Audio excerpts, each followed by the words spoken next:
Hi everyone, today we're going to build a dynamic saw. This is what it kind of looks like as a finished product. You can see all the stuff here, but we'll go through step by step on how to create it. So while I'm taking screenshots of me just as I fly around. So as I said, we're going to create this in a moment. The items that you need to build this are here. I'll go backwards in pages, but you can see we have our smart observer and a few other extra pages. Feel free to pause and take screenshots. Okay, so that's the items. In order to do this is my first build, so please bear with me. I'm very rusty at doing these things all very new. So first part I'd like to do is the first bit where we do the inputs. That's 6 length and conveyor belt. So 1, 2, 3, 4, 5, and 6 is here. Then we're going to have a place where the items are going to be stored as they're being processed. That should be a block first of all, and then we've got 2. And then we're going to place the saw. This is where this will be located. And then the rest is conveyor belt. Let's put belt on this.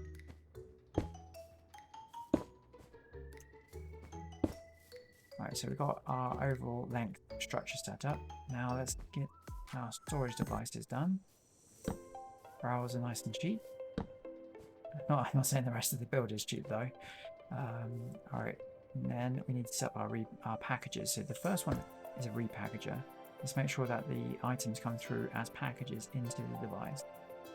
But we need to unpackage and then repackage when we send them off. And we're going to add frogs. Okay, now we're getting a bit more of a structure of what this looks like. So the main aim of the game now is what funnels we place and also how we set the recipe filter. Let's go ahead and start going to please position where the deployer is going to be. So we use a deployer to set this recipe filter. That's one really powerful mechanism from the create mod. Okay, so let's do the funnels now. Most of these funnels we can deal with just the ansoap. And then for 2 particular ones, they have to be brass because we need to set some filters on them. So this should be what you have at the moment with your filters. However, 2 of the filters are pointing the wrong way. We need to point them outward and upward. So let's go ahead and do that before I forget. Otherwise this will not work. So we need one of these little guys. There. Oh, I forgot to do that one there. There we go. So as it comes out, it goes in, and then we split the devices. So we want to add something to filter out what's called the recipe or key. So we want to key the recipe, and we want to basically pull it across into the deployer, which will set the recipe. All the rest of the items that are then going to be stored will come through here, be processed, and then come back up to this point. Once the recipe is finished and there's no more items, we want the key, the filtered item, to then be removed and then pushed as well to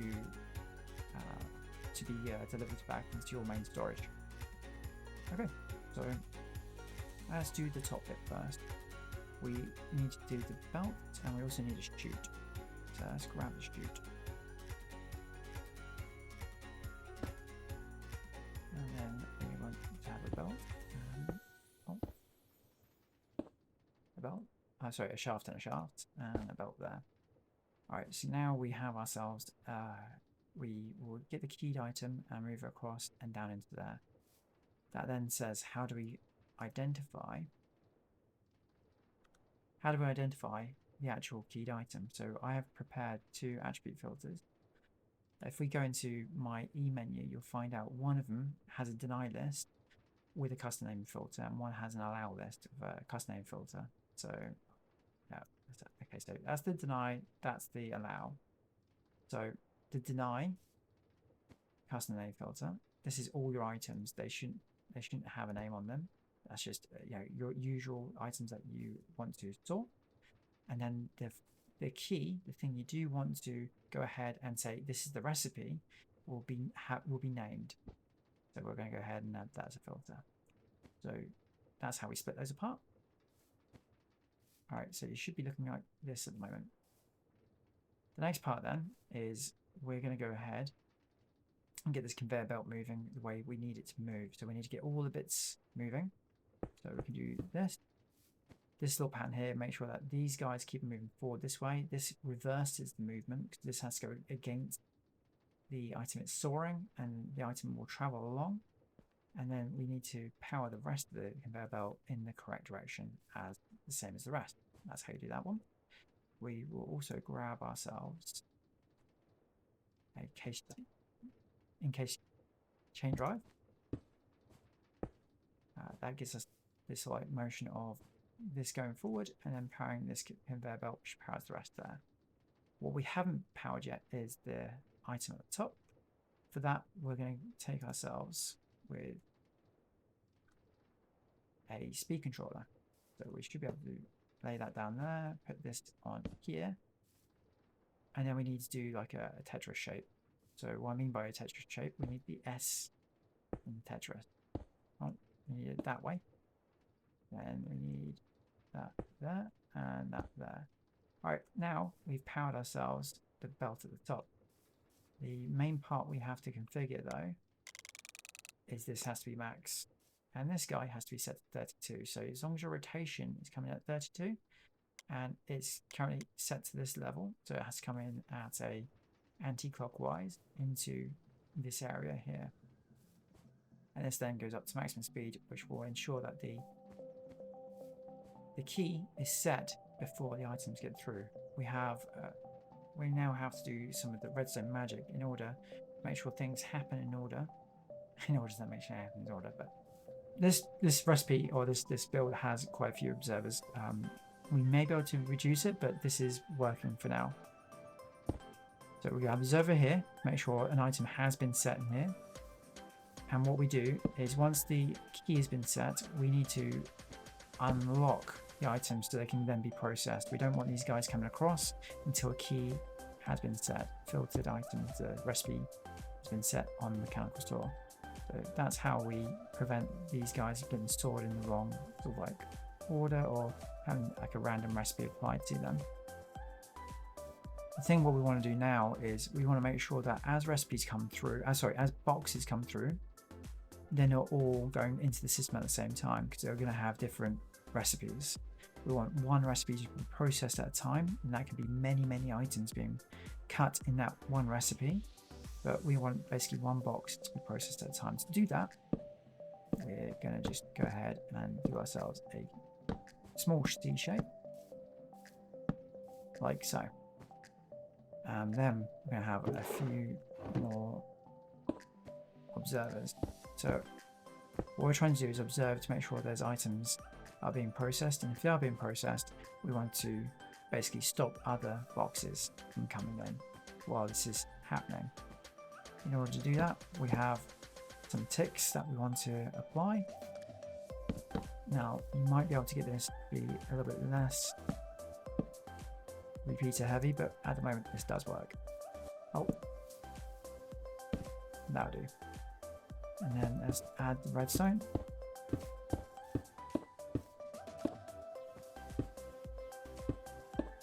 Alright, so if there's any items in the box, on the conveyor belt, or just been processed, this will lock this item. Make sure that we're not processing any more boxes. Okay, so let's have a look. What else do we have to do? It's almost complete. There's always something I'm missing. So the first thing we have to do is, once we have processed everything and there are no more items, we want to unlock this guy to release the filtered item, the recipe key, and that then gets sent back to your storage because you want the new box to come in and set its own recipe key. So to do that, we just do this, and then we add redstone. All right, cool. So what we're doing now is, as the key comes in, it gets set here. This all lights up.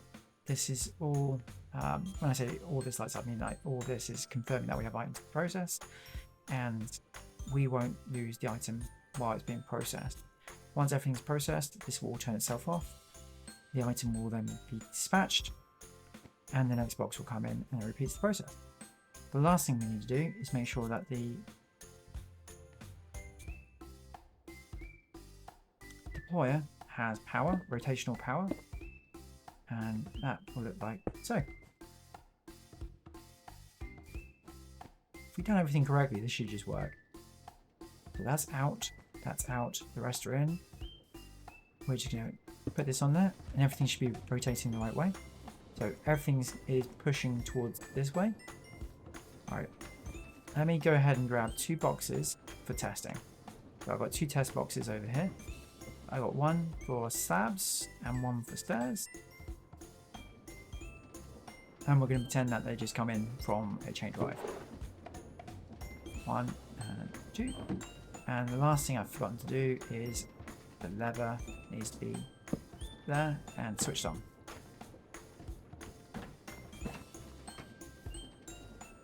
So you'll see here now, this is for stairs. You can see that the stair filter has been set. Oh no, it's not for stairs, sorry, my bad. It's for slabs. I saw it incorrectly, my bad. The next one will be stairs. I think I've got 10 items in both. But you'll see this go in. And all what happened was we filtered out the items. These items to be processed go along there, and the key flies along the top. Faster than you can see, and now we've got stairs. Right, this should be the last bit of the puzzle. We need to tell the Create Mod 6 how to send the right ingredients to your contraption through the frog network. To do this, we have 3 factory gauges, which we've already connected to the main link network. Next bit, what we need to do is we need to go ahead and set these up. So we need an input. So the input is going to be planks. The output I want is some stairs. The recipe for stairs, if we look at this and we go into this guy and I think it's just push R. We don't want to do this recipe. We want to do this recipe. We want 1 set of planks to come in and provide us stairs. But we need to set the filter, the key, to stairs. So let's start shaping this up. We know that we want some stairs as the output. And we know that the input is going to be planks. You can see I've already got planks and I want stairs. Now we need to set the key. In order to do that, we're going to borrow this anvil, and I'm just going to go ahead and use the power of creative to give me some stairs. And with this, we're going to name it as filter. F-I-L-T, filter. Then we can go ahead and apply that here. Right. Now we need to connect these things correctly. So we're going to add a connection to the filter, and you should see for every single time we do the crafting, we're going to send the filter item along, and we are going to connect to the source, and we're going to go through this.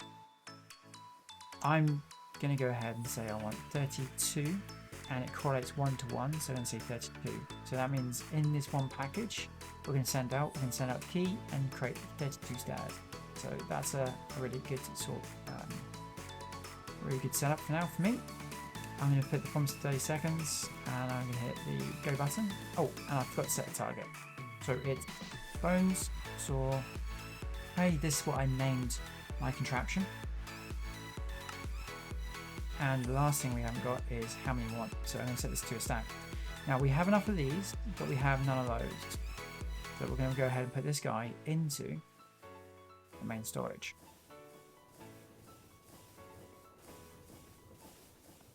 And then shortly after, this should go ahead and spit out for the request. And we can follow that through. Oh, I've got 2 going along. I actually got quite a few going along. So which ones have we got going? 2 this way, 3 this way. Ooh, hello.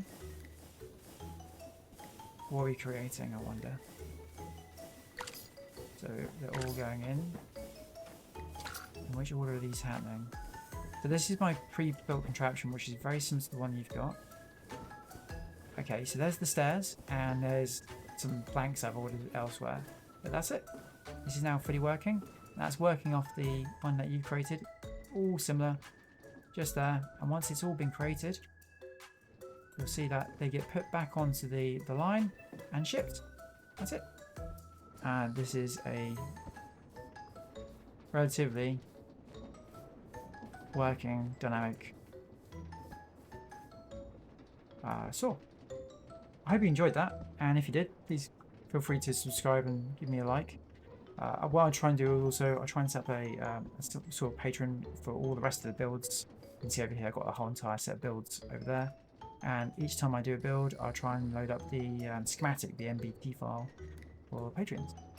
Alright, well thank you so much for your time, and I'll catch you later.